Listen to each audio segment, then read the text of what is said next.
മാസപ്പടി കേസിൽ മുഖ്യമന്ത്രിയുടെ മകൾ വീണ വിജയന്റെ മൊഴിയെടുത്ത് SFI. കഴിഞ്ഞ ബുധനാഴ്ചയാണ് മൊഴിയെടുത്തത്.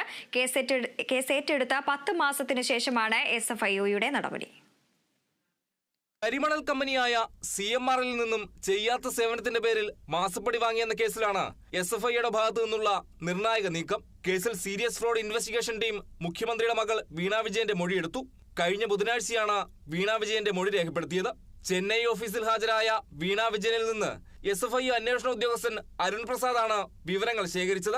2 വട്ടം വീണയിൽ നിന്ന് മൊഴിയെടുത്തതായാണ് സൂചന. കേസെടുത്ത് 10 മാസങ്ങൾക്ക് ശേഷമാണ് നിർണായക നീക്കമെന്നതും പ്രസക്തമാണ്. അതേസമയം കേസുമായി മുന്നോട്ട് പോകുന്നത് നന്നായി ഗൃഹപാഠം ചെയ്തിട്ടാണെന്ന് അഭിഭാഷകനും പരാതിക്കാരനുമായ ഷോൺ ജോർജ് വ്യക്തമാക്കി.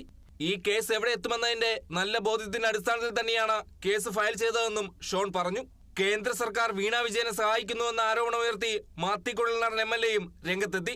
Kerala vision news, Thiruvananthapuram.